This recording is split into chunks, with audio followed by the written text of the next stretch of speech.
We have Christina Pfeiffer with us. Thank you for having me. And Christina, for those of you who haven't seen our show before, Christina's been on before, is a colon hydrotherapist here in Chicago. She has a clinic very near to us here.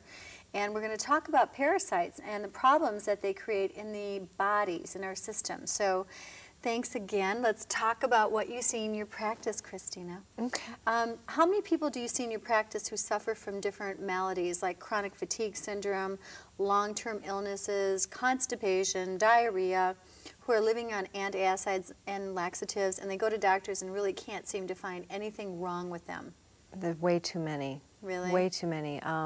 Unfortunately, doctors really don't know how to, they're not equipped to diagnose parasitic infestations. So more times than not, it goes misdiagnosed, and the problems aren't addressed. And people will live with these little critters for years and years and years. Critters. Yeah. Not good. So No. they're infested and have no idea that they're infested. Right.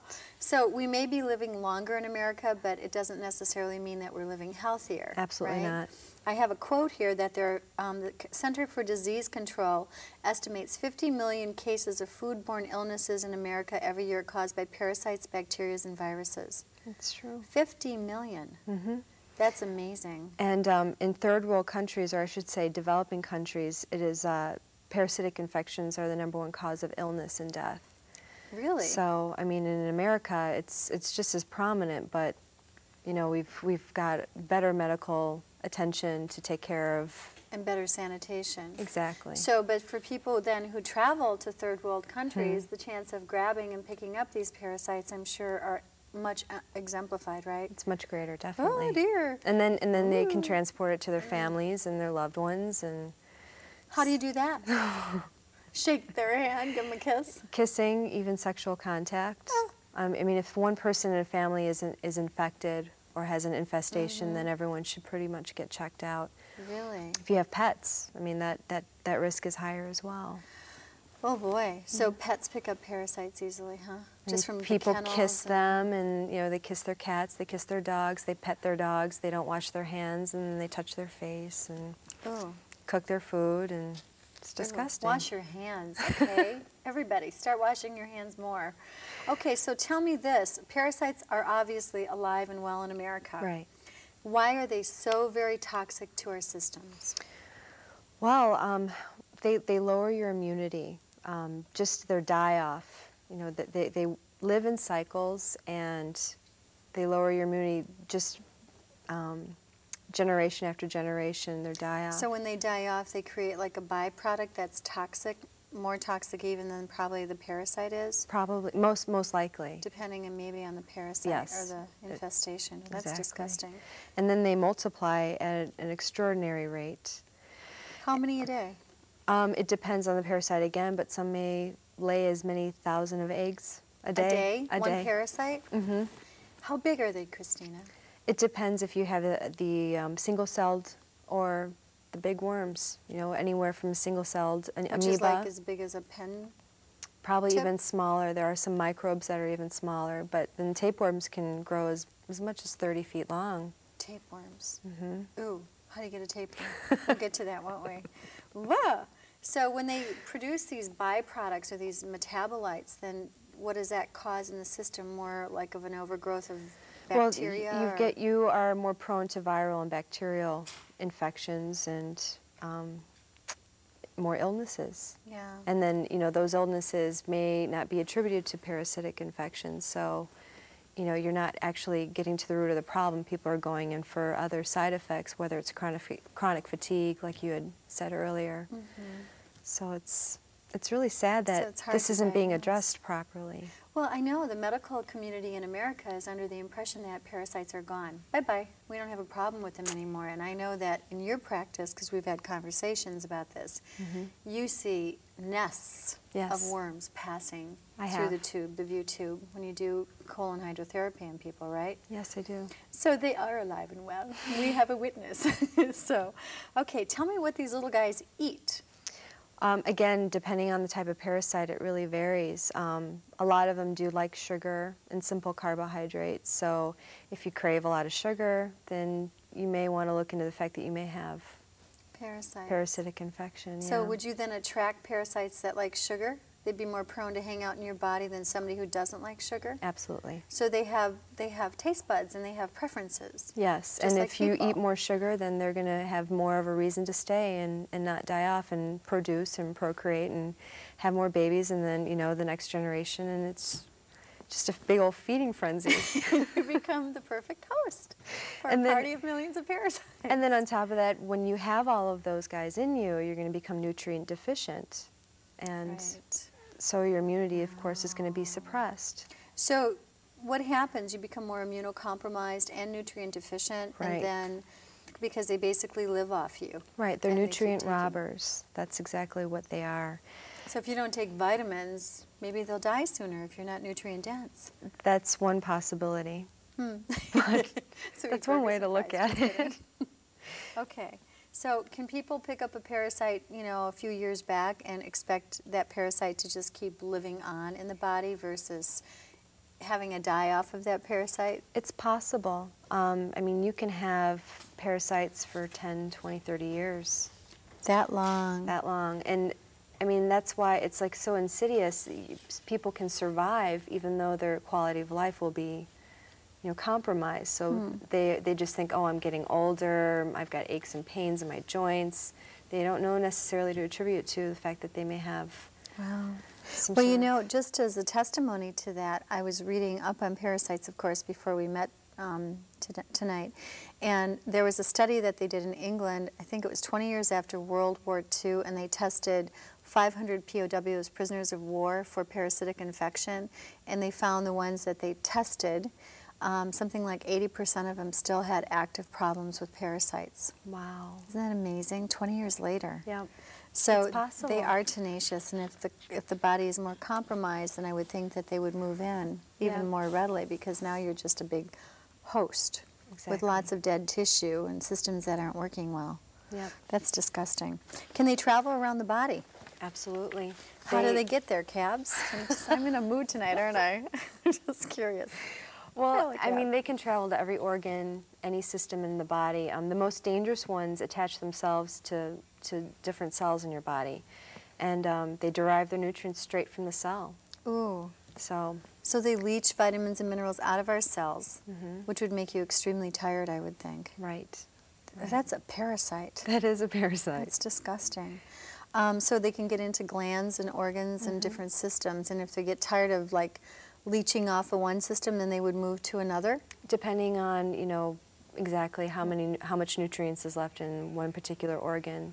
They go wherever it's friendlier. It's a friendlier environment for them. If you know, you start taking vitamins, they may start feeding on the vitamins, but if you do, you know, take particular precautions and start building your immunity, if you know, your heart muscle starts to grow stronger, they may move out of the heart and into the liver, depending on wherever your stressors, are. If you're a smoker, they probably will be more apt to be in your lungs than if you More don't. dead tissue. Yep, Because they're there to scavenger off dead tissue, aren't they? exactly. Wow, that's gross. Okay, how long do they live, and how long can they survive then if they, say, move to one organ or system till that system becomes deficit in nutrients, or? I guess it could boil down to the fact that they could live as long as you do. I mean, in autopsies, they find parasites all the time.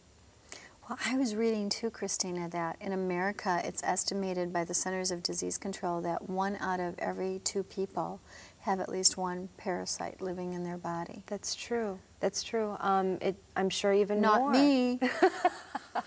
I'm not hospitable. I would be so bold as to say that it's probably everyone has some sort of infestation of parasites, but depending on how healthy you are, you're able to get rid of them. They live in cycles, and so if you're eating well and your bowels are moving properly, you're just going to pass them through.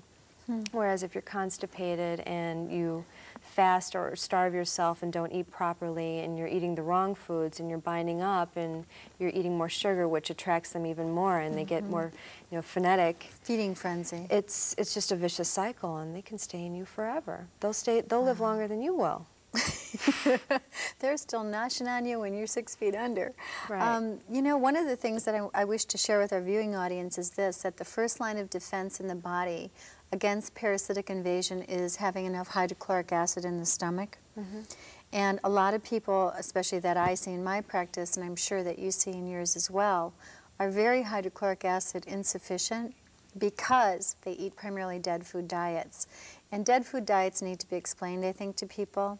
Okay. Meaning that, you know, a lot of people are like, you say dead food diet, and they're like, what's that? You say live food diet, and they're like, what's that?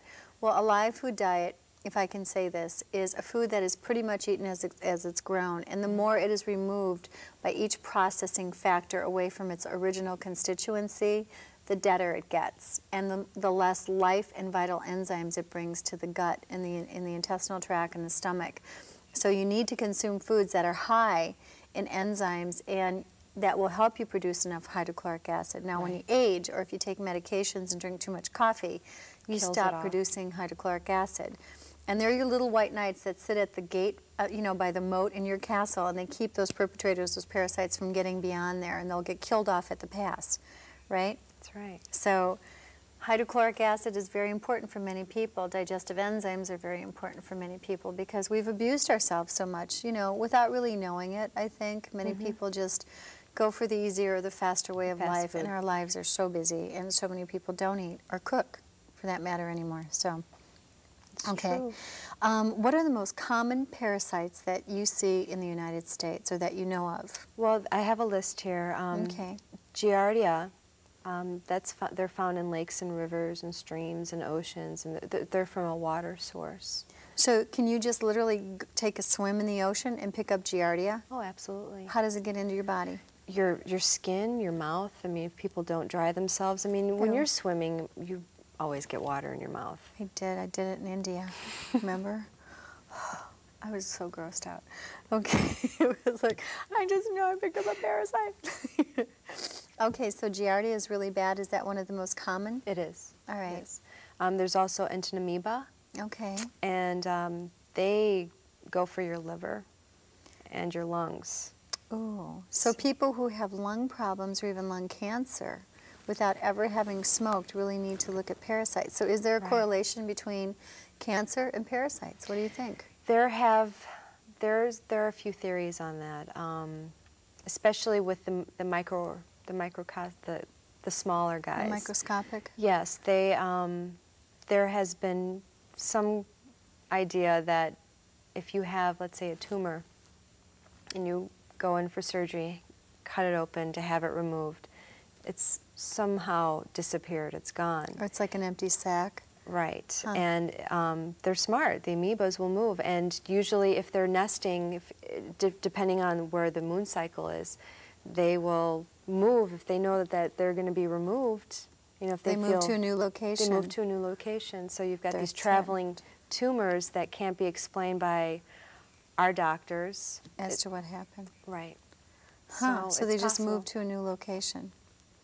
Well, I know that they were saying sometimes when they remove tumors or cancerous tumors in the colon, I was reading this as well, that they found actually parasites connected to those tumors as well. So they're thinking there's a correlation again between cancer and parasitic invasion as well. I mean, I know they can't prove it unless someone does a study, of course, a nice longitudinal video study for a while. So just get rid of the parasites just in case, you know, it's kind of like, yeah.